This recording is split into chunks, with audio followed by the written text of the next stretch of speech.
We're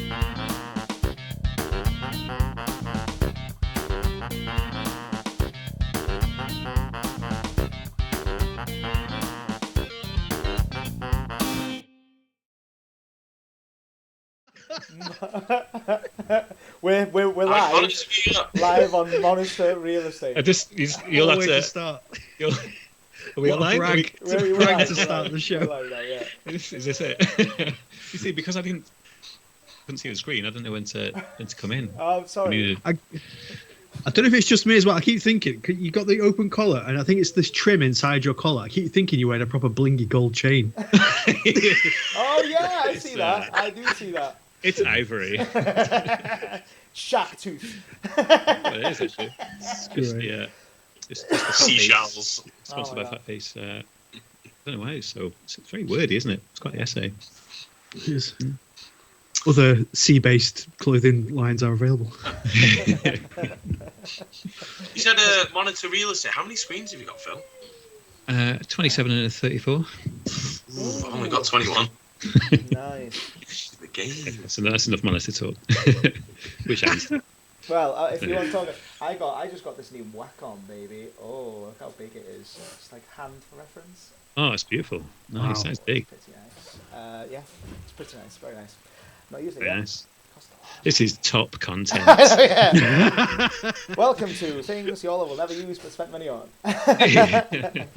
There's one person somewhere in Eastern Europe like, right, finally, the next episode. I've been waiting for something. Why are they talking about monitors? What are they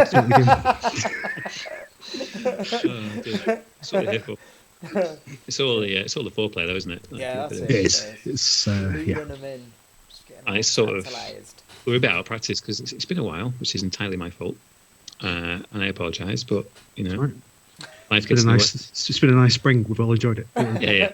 How long has it actually been? I was thinking this morning. Sorry, how long has it actually been? Not to weeks, publicise your awfulness. I think it was March. I think it was around Robin's birthday. Just to use children's birthdays as a reference point. Next episode, Kelt's birthday. Yeah, actually, that's not too far away. Cool. So, Phil, how did you find writing it? It's quite interesting because I started writing it pretty quick after the last episode, and it's been a couple of jobs since then. And full disclosure, I know you don't want to say this, but Yola has helped me a little bit with this one as well, as will be evident from various passages throughout. It's like I can't. You've spelt Yola wrong, haven't you? Yeah. I think there's some very clear Phil bits and there's some very clear Yola bits. I feel like well, in my it was head... a bit of a collaboration. It was a bit of a collaboration. Yeah. It was fun, to be fair. How did you find writing it, Yola? I found your ideas to be very good, Phil. And I'm glad I participated slightly. And I'm glad I changed into mine. Yeah, manipulative. Yeah. You see, in my head, I'm like a really helpful force that when someone's struggling to write, I come in and I'm like aid and support. But I feel like I feel like I'm becoming like slowly like this villain of the group. That's like, well, it's funny you should say that. Quick, write the script, or else the Yola will get you. So in terms of recapping where we're up to episode 34. So episode 1, right? No. We finished what did we actually do? We finished the time traveling saga, didn't we? The time hopping. And it was one of the first instances of like a fin, because I think the very last thing was like a fin. So this one was very much because I think even like the transition from the Chateau saga into there was like a tenuous connection between them where like all of us were sort of like happy with the conclusion of the previous one, and then we ran off scared from a giant frog erupting from the seas. Whereas this one is like a fin, so Phil had like he can go anywhere realistically, which was a fairly interesting concept. And when Phil can go anywhere, everyone knows where Phil goes. Nowhere. To Yola. To Yola. It is. I want to clarify that it is wholly Phil's idea, and you'll sort of see that because I was teasing Phil not so long ago. I was like, "You're too nice, Phil. Like you are far too nice, and this is like a nice thing to do that you've done here." But yeah, you'll see what I mean when you read it. But it's all Phil ideas. But yeah, I just added my usual shit. Should we get into it since we're sort of like kind of late starting it? I think so. Yeah, I think so. I meant to send Adam some homework, but it's a bit late now, so we'll just have to see how you get on. Tell me that now. Sorry, I'm really sorry. As always, Luke Williams, give us a sound. Perfect. Nailed it. Absolutely good timing as well. That was really, really sort of like well timed with the swoosh. Considering I can't see the swoosh. Yeah, that's fair. Like I normally show you the swoosh, don't I? But yeah. I know this is all disorientating. Yeah. Ready to go? Yeah, let's go. Are we in? Yeah. Have a little swig. Cheers. Oh, I wish I had a drink. Can I get a drink, or is it pushing my luck? Do I get a drink? Get a drink. Go do it. Everyone at least be comfortable. Go for it. With hemp. Yeah,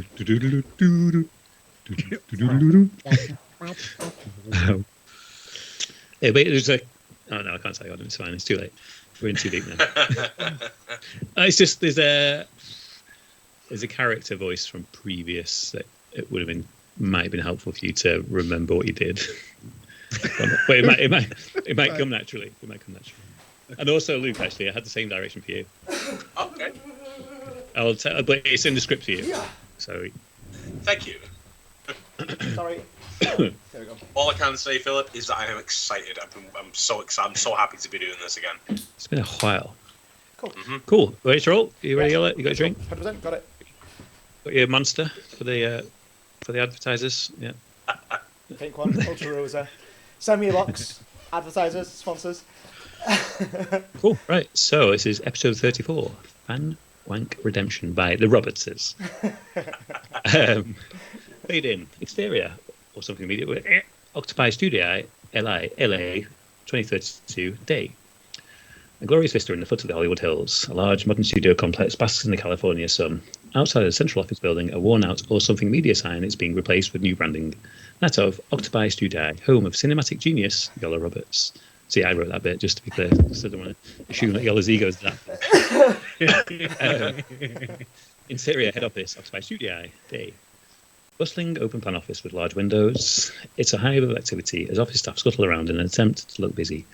Iolo Roberts sits at a large obsidian table, giving off big villain energy. His legs are across atop the table and he's barking instructions down a hands-free phone. No. Yep. I'll need it by 2 p.m.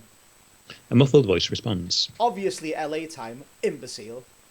The muffled voice continues. Muffled ear, which I referenced last week on the Burgess thing. Okay, I'm bored of you now. Iolo presses the red button on the handset, silencing the muffle. Next. A nervous-looking secretary approaches a ridiculous desk. We have your 11 a.m. with the Riders Club. Iolo stifles a groan. I knew we should have pushed harder to have them removed from the contracts. Never mind. Thank you, Mrs. Secretary. Send them in. And Mr. Secretary, let's keep it brief. Perhaps I can have an appointment in, say, 15 minutes. The secretary contemplates. Of course, sir. Anything in particular? Iolo snaps back. Just make something up. Jesus, what am I paying you for? She nods and backs away from the table. She steps towards the large double doors and opens them, introduces us to the Writers' Club. Phil, Luke, Adam enter. Iolo gestures towards the assorted beanbags in the corner. You boys take a bean. Lukey, how are you, bro? Iolo gets up and approaches his old friend as the others settle into the beanbags. Good, mate. Good. Mate, I've got the best idea for you. Iolo steps short of his approach and wrinkles his nose. Is it another sci-fi? He looks taken aback. No. Well, not really. Iolo tuts. Is there a spaceship? Well, yeah. An alien threat? In manner of speaking. Sexy tentacle creatures? Obviously, but it's not really about that. It's more a thematic thing about what it's like to be a teacher in modern Britain. Lukey, we said no sci-fi. Gonna need you to stop bringing this stuff. Clash of the Colossal Humans was a colossal flop. Must try harder. Luke begins to walk away, dejected. Just take a bean for now, bro. Bruce takes this as his cue. I don't like this first of y'all. It comes too naturally. I have in my head. Burge takes this as his cue, lifting himself from his beanbag and striding towards the desk. He's wearing a beret and horn-rimmed specs, probably.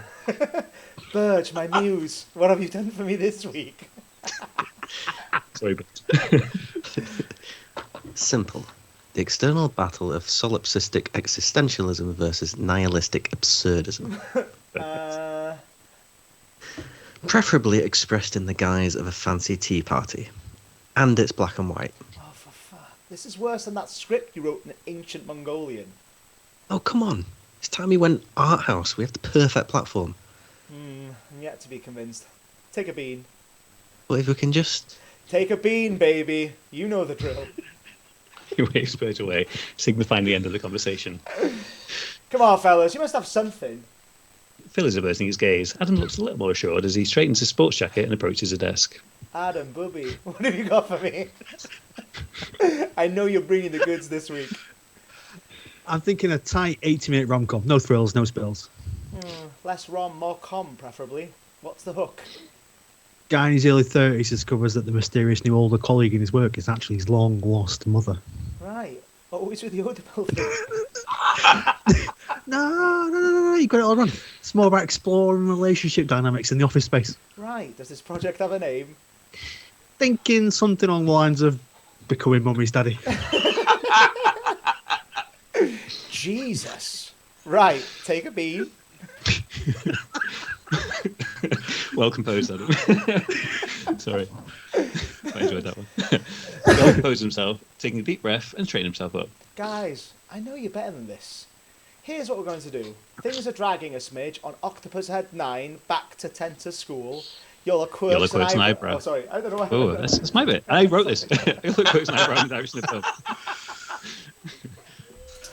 Like that, Adam. Like that one?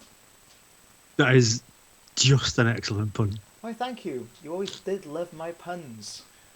Yes, I did. Iolo looks awfully pleased with himself.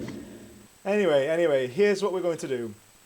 I suggest a little write-off. We did it to throw ideas together for Octopus Head 5, Murder Incorporated. Adam groans. What was that? No. Iolo nods.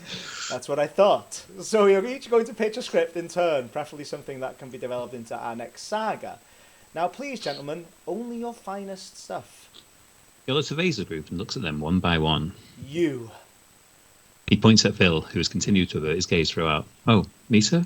I don't really have much. Come on, Philly, you're up. Well, there is this one thing that's been playing on my mind. Episode 34, Phil's Pitch by Iolo Roberts. Exterior, large, interdimensional facility, indeterminate time. Beyond the realms of comprehension, in the crevice between dimensions, sits a gigantic prison facility. Its enormous size dwarfed only by the infinite nothingness surrounding it. The facility houses the most dangerous of interdimensional criminals. Those who, if allowed to roam free, would wreak untold destruction on reality as we know it. Within said facility, in a section housing only the most nostalgic of prisoners, sits a familiar, disgraced scientist. I've seen things you wouldn't believe. Attack ships on fire off the shoulder of Orion. I watched sea beams glitter in the dark near the Tannhauser Gate. A kangaroo mime, lost in time, like tears in rain. Film anyone? Name the film anyone? Blade Runner. Blade Runner. Go. Yeah, the whole setup of the pitch was Burge reading out in Dr. L's voice. That's basically all I have. So the next 25 pages are just filler. Dr. L looks up to his audience of one. His new cellmate, a gigantic hive mind of 1 million snakes, nicknamed Snake Eyes. Excellent pun work, Phil. Top marks. Super. But as we was saying, are you the top bunk or bottoms? Just get Iolo to do a snake voice as well. Yeah, apparently. Good. Every single script. Typecast. The height wherein I lay for sleep is of no consequence to me. Right, then we'll take the tops. Well, now, hold on. At least rock, paper, scissors for it, no? A strange muffling sound interrupts them, coming from a dimly lit corner of Dr. Strell's neighbouring cell.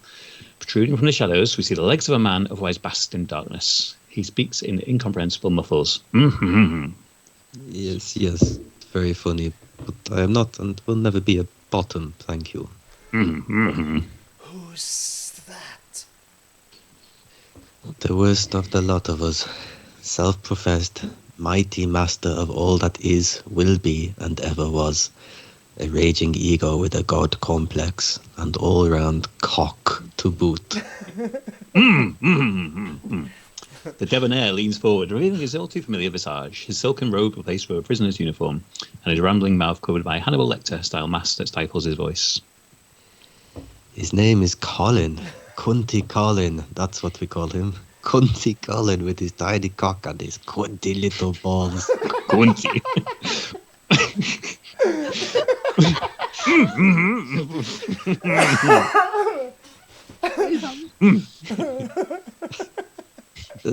Fine.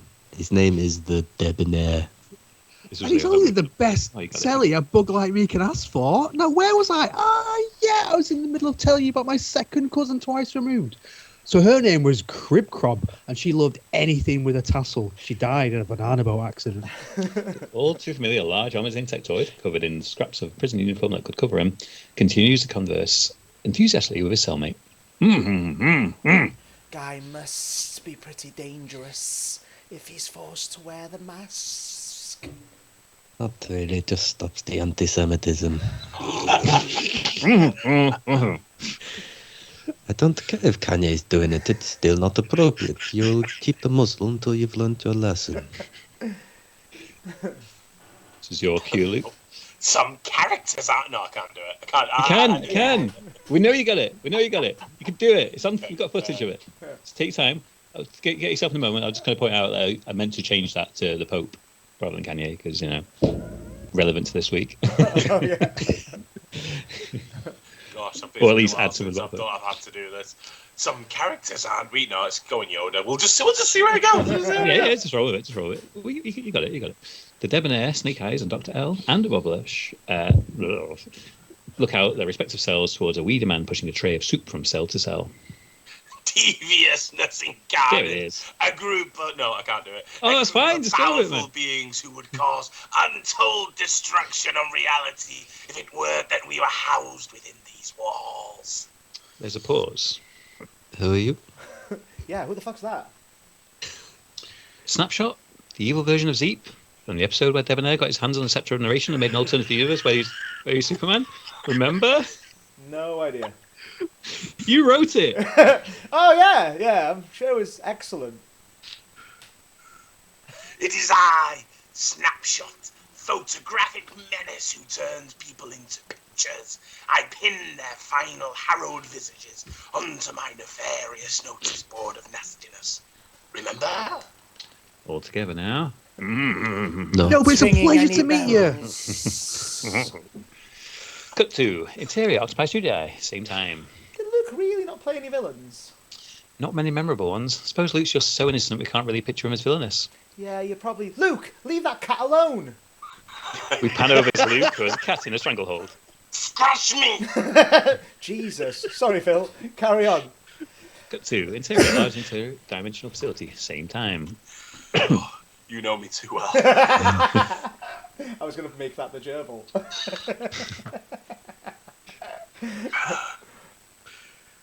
See you, Luke. Snapshot. Really? I've been bringing you soup for weeks now. Bloody delicious it is, too. You really don't remember me? He says if he had $1 for every soup boy he couldn't give a fuck about, you'd owe him $5. Debonair nods. Well, that's mean. I wouldn't pay him much heed, soup boy. This is the same man who made an entire simulation for himself just to find a girlfriend. Hardly a bastion of human achievement. And you lost it. To your new cellmate, no less. Who himself lost it. Somehow. How did you end up losing the scepter, Bob? Well, I made a reality full of bubble that lived in New York and hung out in a coffee shop in Central Park. It was going bloody brilliantly until we all started murdering each other. It was caught shortly after. Cut to interior Octopi Studio, same time. Ha! Fly ends. Eh? Eh? Iolo recoils as Adam sprays him with a spray gun full of water. No, that's enough. Naughty, no, bad boy. Cut to interior large facility, same time. Suddenly, an alarm blares out throughout the facility. Well, gosh, look at us jabbering on like old ladies, and it's already recreation. I don't know what's happening. I suppose I'll see you out on the time. Wait, just deal with it. It's great. It's good. Yeah, it's really good. Yeah, I went Russian partway through one of my last lines. It's just going to happen. Like, yeah, we were. So good. It's a safe place. Yeah. Don't wait up, soup boy. Cut to exterior narrative head office. It's day. In a separate, entirely different interdimensional facility. We're good riders, promise! Legions of cat people mull through office spaces, tirelessly writing the narratives of a million stories throughout the metaverse. They are all enthusiastic and full of life, bar one sad little kitty. What? Yeah. I was going to do that. Sorry, Kit Caboodle, I was just enjoying me out too much. I would say pay attention to your characters at this point, because I've not put your names that frequently next to things. So remember, Luke, your pop squinch. Kit Caboodle, housed within a cramped, dingy office space in the deepest, darkest corners of the narrative offices, looks up to his office mate, Pop Squinch. Meowthing. Still down in the dumps about the demeowtion? Kit sighs. I suppose. You know, I was once... From the cubicle over, another voice chimes in. Oh, don't start with this business again. You know. What business? I was once one of the leading narrators in these offices. I was part of the Million Person Club. I narrated the Earth storyline that combined the five, you know. My stories were so powerful and extraordinary, it almost caused the entire universe to unravel. Didn't know you had a Mickey Mouse. I can do a full good Mickey if you want. I'll go Mickey next time. Okay. Well, I did. And they did. We know. You stop meowing about it. Just accept it, all right? Your story got too big. I'm going Brian, go full Monty. Sorry. Hold He's not done it for a while. It's okay. Hold that tone. It works. It's useful. Your story got too big for its boots. You allowed the scepter of narration to fall into the hands of a sanctioned reality destroyer. And now you work here in the Limerick division. Oh, I've got the perfect limerick for this very occasion. There was the cat named Kit, whose life was all went to shit. Lost on scepter, should have kept her. Now he spends his time in the pits. Huh? Beautiful. Wow. That's great. Excellent. Elmo next.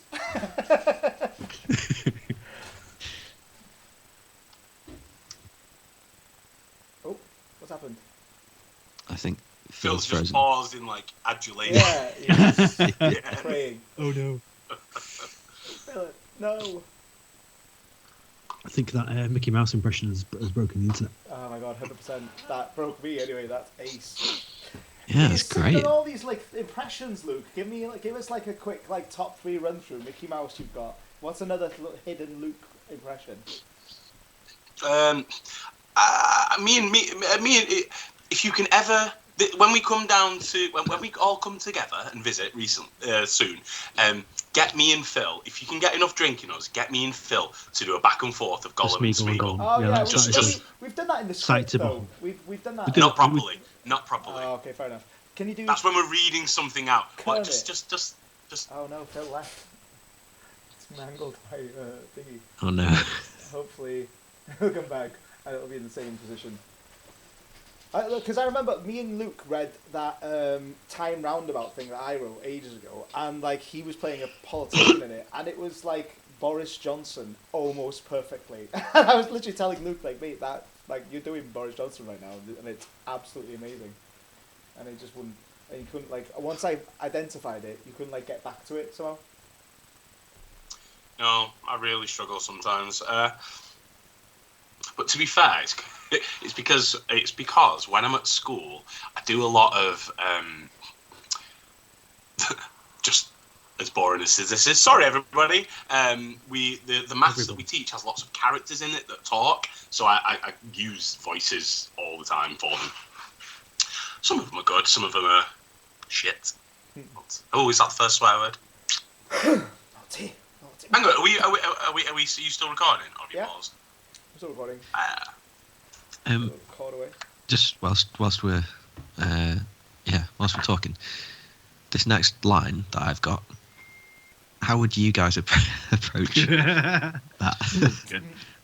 Just me that crashed out was one down. You got back to the same space, so it's great. So we can literally just carry on wherever we want. Thmeounks is what I would say as well. Yeah. Thmeounks.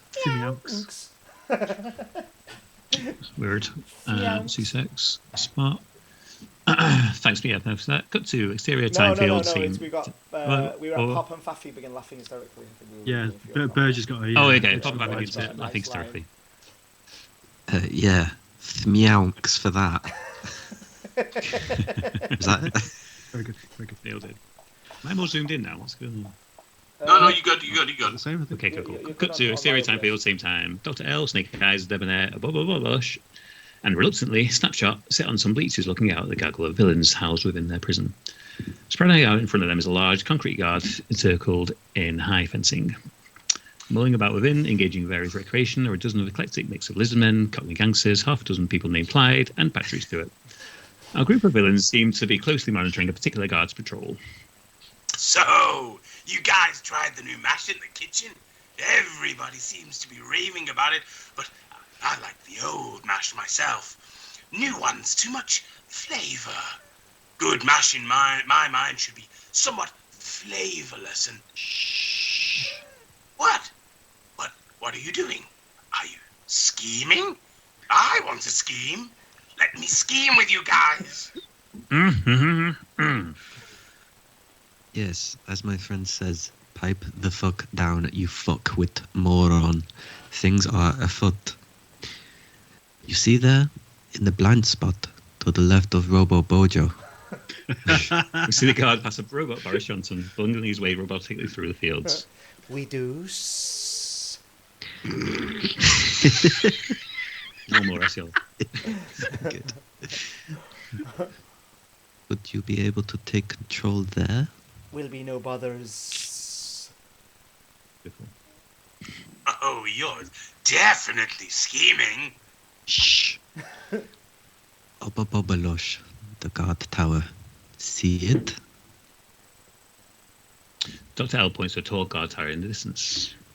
Reckon you could make your way up there? Of course. No problem for a fly like me. I can stick to any surface. Why, what's up there? A new friend. I love making new friends. More the merrier, eh, gang? Maybe they can join our crew. Best friends, gang. Am I right? Would not say friend, Bob. The guy up there said that your hooks were lackluster. You what? I will rip out his spine and pulverize him. Nice. Attaboy, Bob. Right. Everything seems to be in order. Get ready. Oh, shit. What do you want me to do? Please, finish your deliberations on the canteen's new mash. I am intrigued. Really? Yes, I am very interested. Oh, right. Well, mash is only ever good as an accompaniment to other food, right? So it shouldn't be too flavorful so as not to overwhelm the dish. Dr. L knew it are really passing this to Snapshot as their focus is elsewhere. On the prison yard, the guard doing his patrol again wanders by. Good mash should be somewhat bland, and not too bland, of course, but bland enough so that it can act as a vestibule for the flavors of its accompaniment. Snake Eyes, now. Snake Eyes shakes his pant leg, letting loose a snake that slithers along the ground. As the guard passes by and the blind spot points out earlier, we see the snake sliver up the guard's leg. Whether it be vegetable or meat, the mash should act as a sort of multiplying force. enhancing the flavors of those items whilst providing its own little hint of flavor. The guard reacts in brief terror before he's assimilated into Snake Eye's hive mind. The guard, now under mind control, nods back to Dr. L, pulls out a set of keys and makes his way towards a large gate leading out of the yard. Having flavorful mash is like having paprika broccoli. It'd be stupid because broccoli, by its very nature, is somewhat bland. Only to be used as an accompaniment for. You're not listening, are you? Dr. L looks up towards the watchtower where a sniper makes himself visible. Nope. Oh, Bob, there's your friend. Heard he's been telling people that the Best Friends Gang is a rubbish name for a group of friends and that we aren't worth shit. Aren't worth shit? I love shit! Rushes away. Dr. L turns to the debonair. Right, you ready? The debonair nods. Dr. L sighs. Fine, go on then. You fancy taking the descriptors, Yola? Yeah. Dr. L reluctantly removes the debonair's gag with a blade fashioned from a toothbrush. The debonair stands atop the bleachers. Finally, a true villain is allowed to speak. Look at you bunch of fuckwits roaming around the recreational area like a pathetic little antagonist you are. You should be bowed in reverence to me. You should be polishing my little booties, proffering yourselves, for I am the one and only villain of this grand tale. The gaggle of villains, as well as the remaining guards, take note of the debonair's spiteful diatribe. They gather around him angrily. Your paltry little stories are over. Box little forays to rural France, pathetic little leaps into classic TV show copyright infringement. Finally, the Grand Master has returned. And look at what my absence has wrought. Look at you, you pathetic little cretins. There isn't a worthy villain among you who doesn't owe their entire being to my majesty. As the debonair speaks, we hear the distant, painful yell of a guard having his spine removed, followed by a maniacal chant of "Best friends forever!" Sorry, do you want to do that, Adam? Best friends forever! Meanwhile, the crowd foaming around the debonair becomes agitated. Your time travel, the result of my patented pink time crystals, which I invented, by the way. Dr. L coughs. Granted, with a little help, there is not one of you who does not owe me 1,000 gratitudes for my villainy allowed. Your entire being made possible by my time fuckery. I am the original, of which there are no comparison. Patrick Stewart coughs. Yeah, okay, that's fair. But still, my point remains. Not a one of you could hold a candle to me, the original antagonist.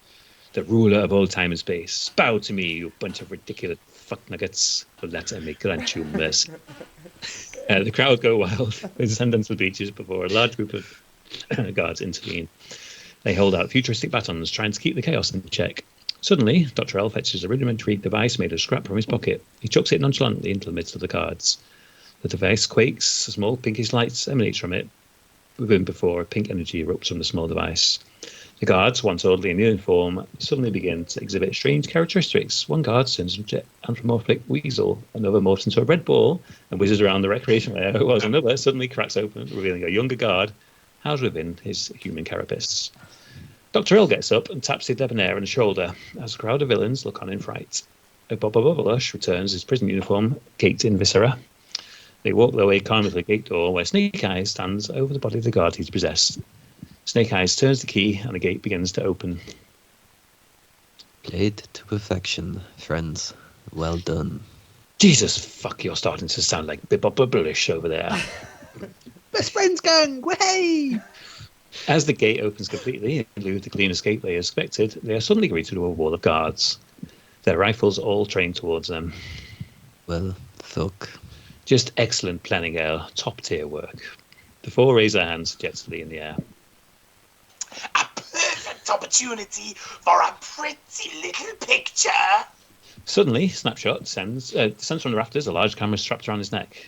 He lands in front of the guards and raises the camera to his eye. Say cheese. The guards look on in horror. Cheese!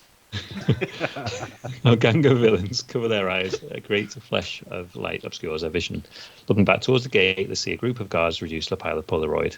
Snapshot picks one up and examines it. A worthy addition to my collection. I dare say I might have underestimated you, Soup Shot. It's Snapshot! Whatever. Well then, now that's done, onward to stage 2 of the plan. Interior narrative head offices, same time. Kit Caboodle leans dejectedly on his desk as his two office mates, Pop Squinch and Fappy Tibbs, tease him with limericks. There was a sad little kitty who was crippled with mighty self-pity. Demoted down here, it was he who he feared. His stories had always been shitty. Sad little kitty, Mr. Caboodle, sat there scratching his noodle. He'd done as been asked, all he'd been tasked, but he found it ended up in dead futile. That doesn't really work. What? Why? Well, futile doesn't really rhyme with noodle. It does if you say it the right way. Well, anything rhymes if you say it the right way. That's the spirit. The mouse worked perfectly, but that's about. I was waiting for a little before. Suddenly the door to the Limerick division burst open, revealing Fluff Meadows. Kit? Fluff? What are you doing down here in the Limerick division? Upstairs is going mental. Head office wants to speak to you. With me? Yeah, come on. Kit rushed away from Fluff, leaving Pop and Fappy sitting dejectedly on their office chairs. Kit was called to task. The bosses had something to ask. Would they be mad? Maybe a tad. Because he's a still pain in the arse. An occurrence of cosmic ramification that gives us no gratification. For Kit is gone, and so is our song. We're stuck here in our indignation. Wow! Cut to interior narrative offices, head offices later. Kit Caboodle is frantically dragged by Fluff Meadows upstairs to the very tip of the narrative facility. Fluff, what's going on? Fluff stops just before a pair of gigantic doors. They've escaped, Kit. What? Who's escaped? Everyone. Debonair, Dr. L, Obba Bobbalosh, even Snake Eyes. Snake Eyes? Who the hell's that? All the snake people from every single story, that's his doing. He's a snake hive mind. That makes sense. I was wondering why every story had to have a snake person. I thought it was just lazy writing. I mean, it's that too. We've reason to believe they're making a play to nab a scepter of creation. What? Yeah, bad news. You remember what happened when Obba Bobbalosh got hold of it? So much pleasant, affable bloodshed. Exactly. Now the bosses need to speak to you. To me? Why? I don't know. You have the most experience with a lot of them. Maybe they're finally looking for your input? My input? But I don't... Is Phil gone again? Oh. Yeah. Oh, no. How long had it been? Yeah. So, page 19, guys. Let's crack on. Wind it back.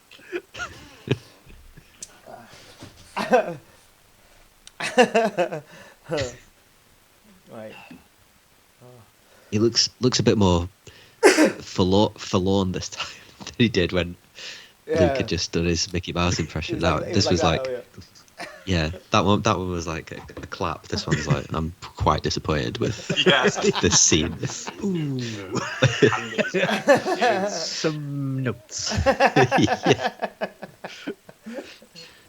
He's going to come back and be like, oh, I'm going to take that again, and we're going to do it right this time. Yeah, we're not leaving until it's done.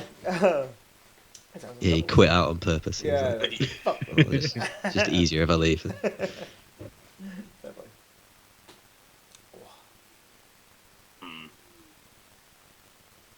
It's fun getting to revisit the different characters. Yeah.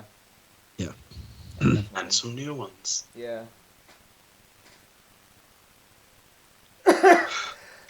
Oh, I'm enjoying it. that's not It's Phil. fun. That's not Phil. I pitched Snapshot because it is very much stuck in my memory.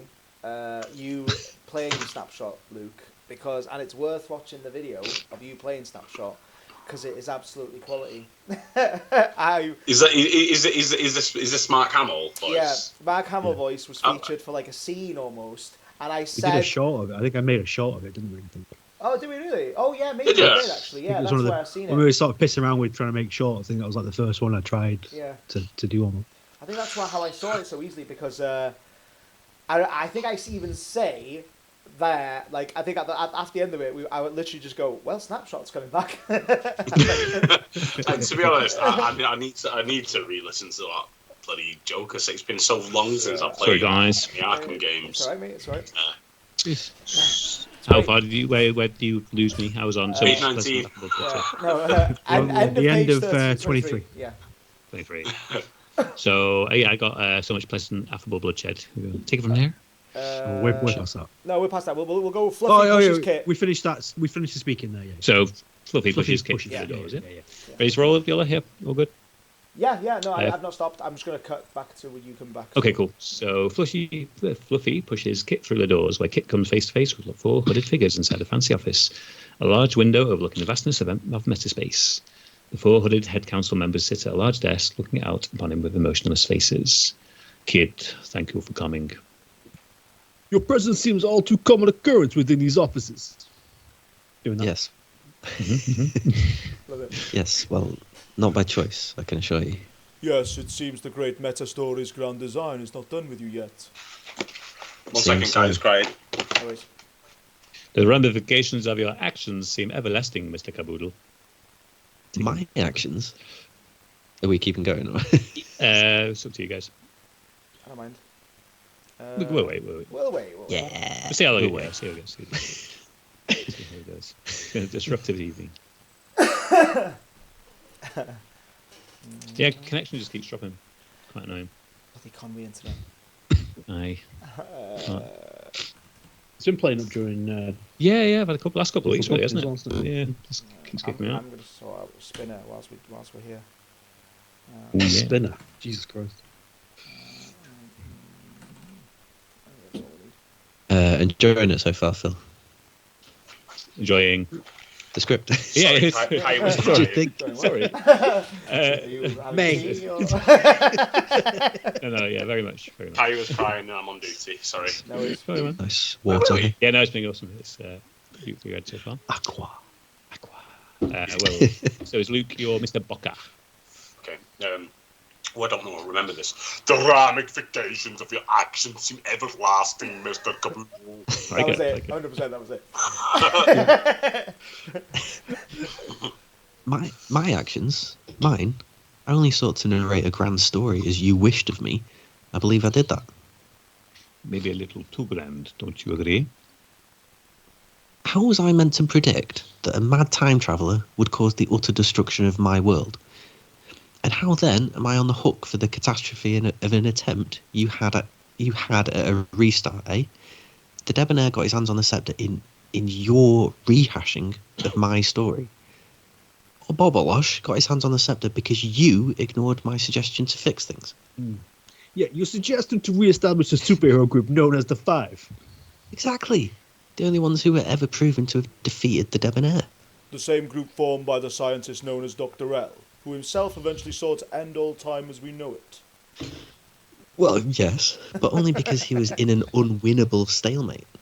Debonair defeated him, and in doing so, had ensured his own means to defeat him forevermore. I don't blame the Doctor for wanting to break the cycle somehow. Granted, his methods of doing so were a little unhinged. Indeed.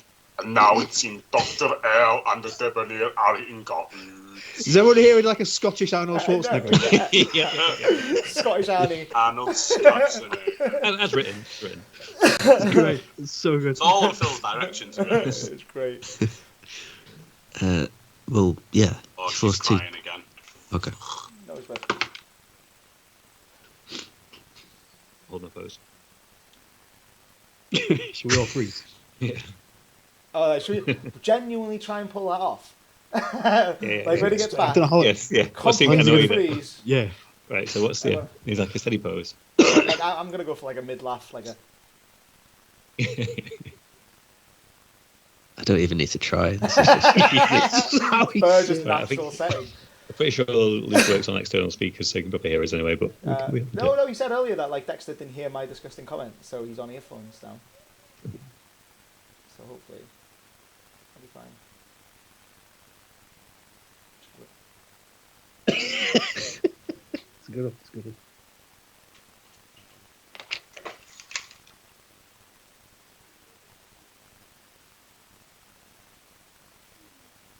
Hello?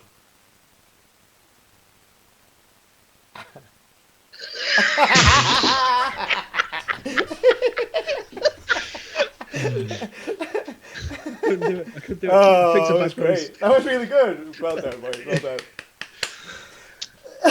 So, Kate the Boodle. Everything all right, Luke?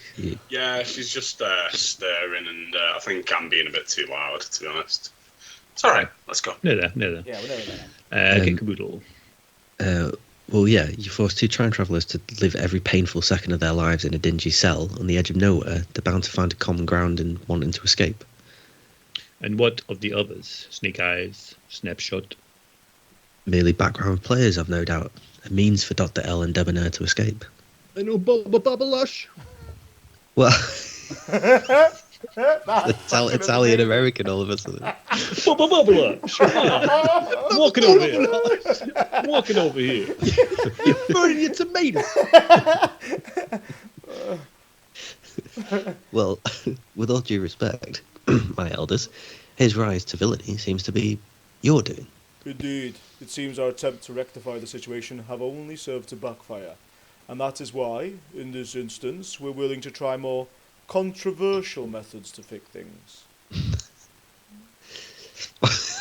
Why, that's funny. What do you mean? That's a great voice, but what do you mean? Mr. Caboodle, how would you go about fixing things? If you were in our position, what do you have us do? You're asking me? Yes, it seems our efforts were in vain.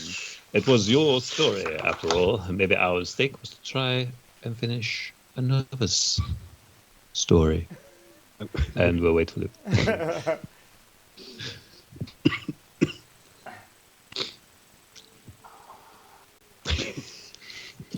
It's a good effort. I made the mistake of not looking at Luke, so I couldn't actually tell how he was reacting. Same. Yeah, I'm kind of looking at myself. Like over here somewhere. Try not to shift my gaze too much. Story. I'm not frozen. I think those guys I'm are. joking. Sorry. Much more convincing this time. Sorry, I'm so sorry. Good man, Dory. Mr. Escula. Seemingly an impossible task. Or very difficult, at the very least, deserving of praise. A small following, surely. Worthy of 1,000 followers, minimum. Mr. Memte, Mr. Musculo, Mr. Boca, and Mr. Escusa look to their subscribe button and sigh. But alas, it is not to be. So what say you, Mr. Caboodle? How would you rectify things? Well, I do have one idea. Cut to exterior, desert day. Stop me if you've heard this one. We find ourselves on a lonely desert road. Recognise that? The sun beats down from directly overhead, scorching what's left of the tarmac. The sky is vast, blue and empty, broken only by distant rocky outcrops. Quiet is slowly interrupted by the rumble of an engine. Through the distant heat haze, we see a rising cloud of dust. A silver bus glints in the sun as it speeds through the landscape. Inside, its windows are darkened, and a mirrored wall blocks the driver from passenger view or contact. Various figures lie motionless, scattered on seats throughout the sterile bus. An imposing, burly man stands at the front, clipboard in hand. He wears unusual garb and sports a lavish bandana. Suddenly, the bus swerves quickly, coming to a swift stop in parallel to the road. The mirrored wall opens, revealing the driver.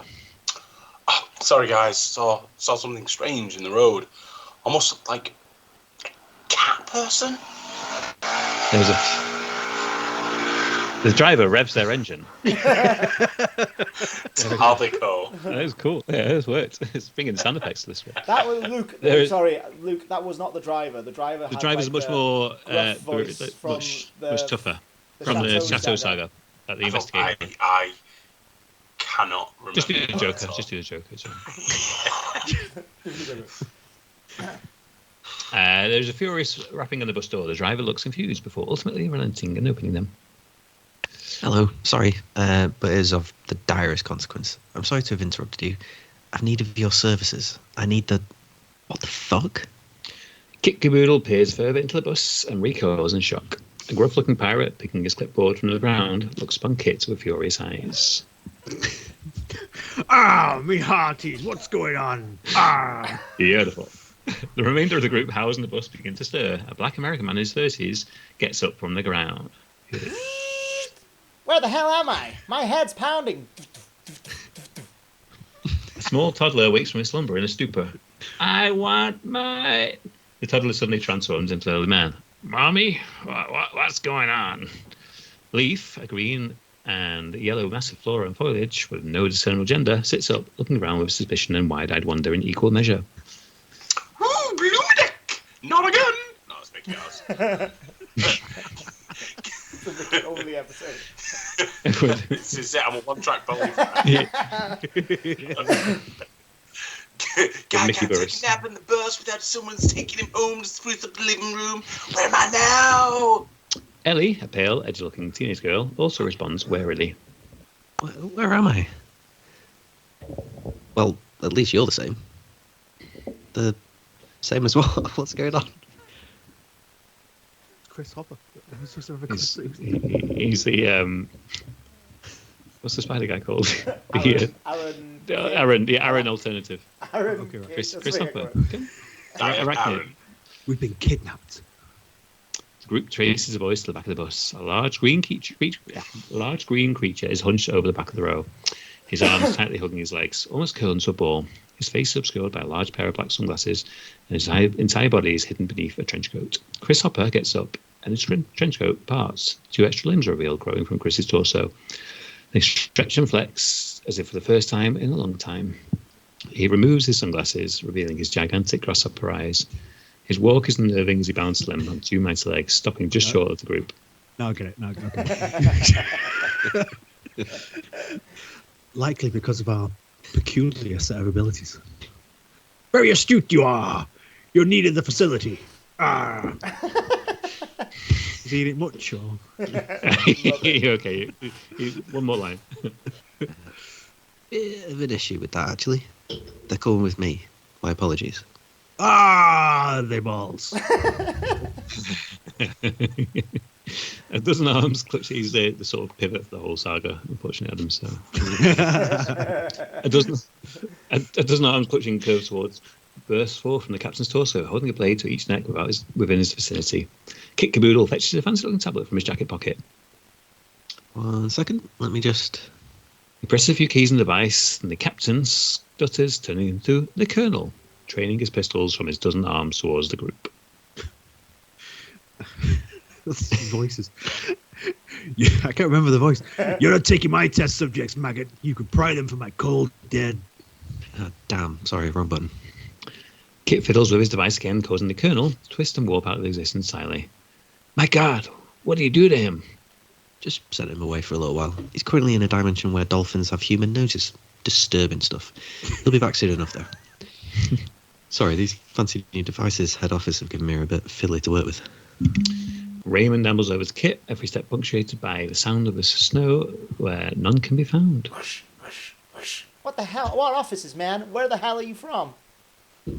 Yes, introductions. My apologies. My name is Kit Caboodle. I created a reality that spun out of control thanks to a crazed tyrant and a crystal made by a mad scientist. It spiraled so widely that they managed to get hold of a scepter of narration, a powerful tool that can alter reality at will. The pair have just escaped an interdimensional prison facility we believe have joined forces to procure the scepter again, and as such, I need the help of the 5. You want Exposition. to help you find them. Not quite. You are them. Well, at least as close to them as I can find in the divergent timelines caused by my initial reality's implosion. But we're just normal people. For now, but whether you like it or not, the entire fate of reality itself is now wholly dependent on you 5. You must leave immediately. That's cool and all, but any chance you got any water? I can feel my leaves melting. Love that. Found it. I love it. That was brilliant. There'll be plenty of time for provisions later. Yeah, all right, but I'll wait a little desert. Cut me some slack. I need some water. Went a bit Travolta there. I liked it. I'll water you once we get back to the offices. Will you, though? You won't forget? No, I won't forget. Forget. God, if you forget, I'll with him and die. Jesus, man. We'll get you some water.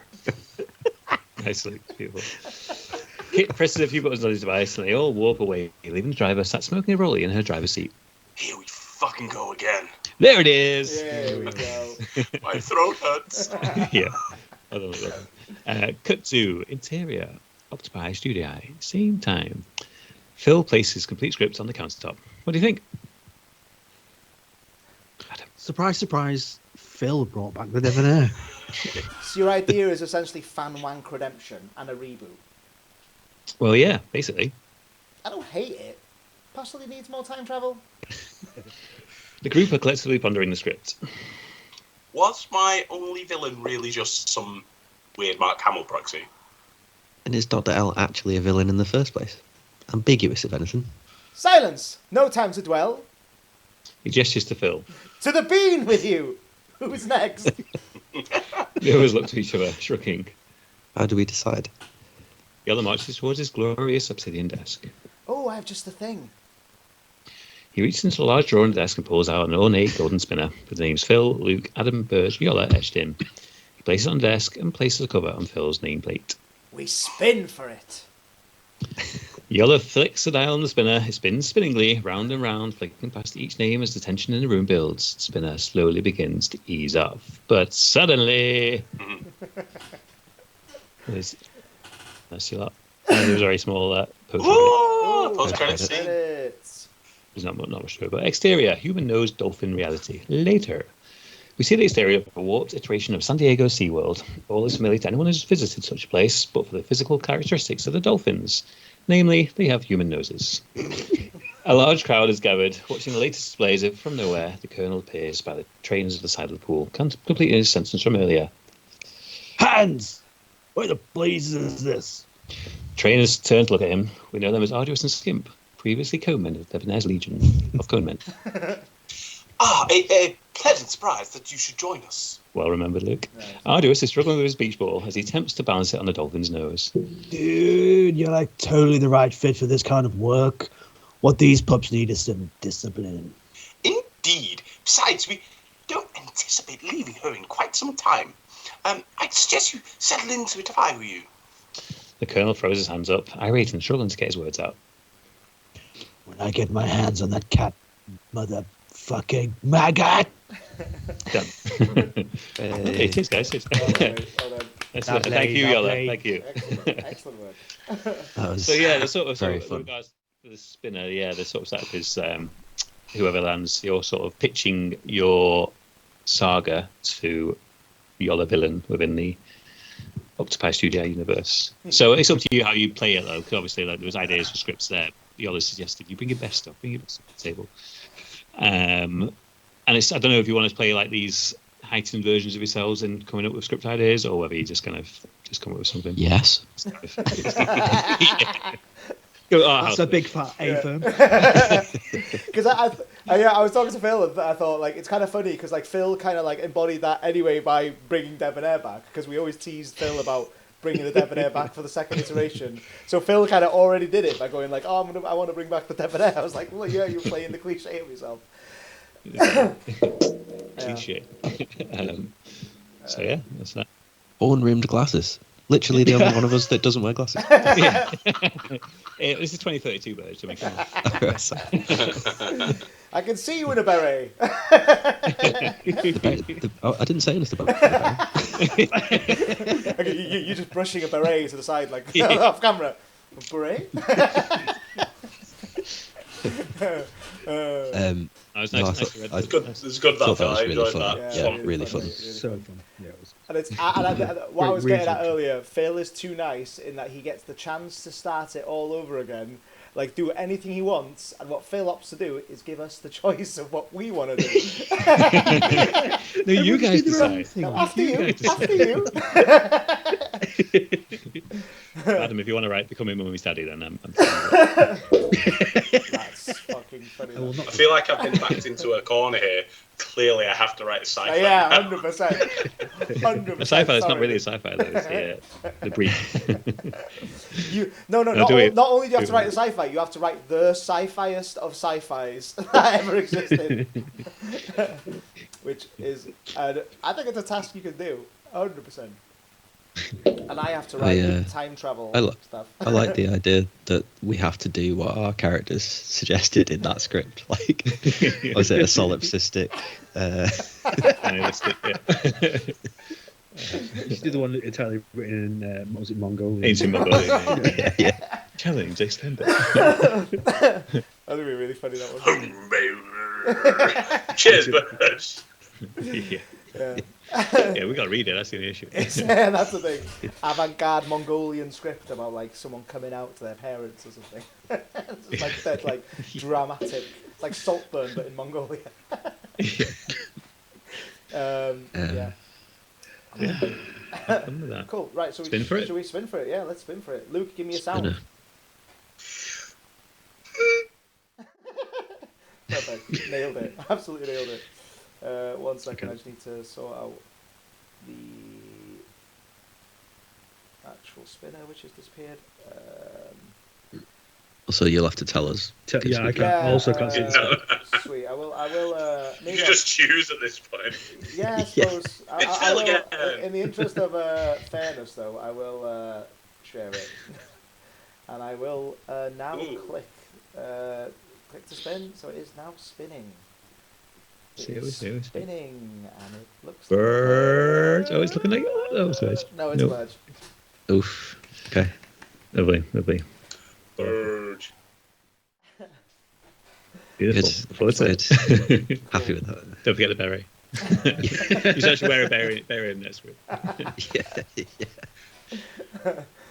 If it's not done in time for York, I'll buy you a berry whilst we're in York. We could do it in person. Oh, we can do it live. Yeah, we could do a live Yes, bloody reading. That'd be really 3 fun. weeks. Virg, can you do that? Live from the youth hostel. Why not? That'd be really funny. Live it large. 5-star hotel, please. We could do like the you guys have watched the 70s show where like we could just all sit in a circle. I can bring my camera and we just spin it to whoever like is talking at the time. Just Cool. go to the shambles and just do it in the street. Perform Street it art. live. It's like, how have we still not got people viewing us? Like, we're literally in the street. Streets are deserted. Like what? York's usually busy on a Saturday.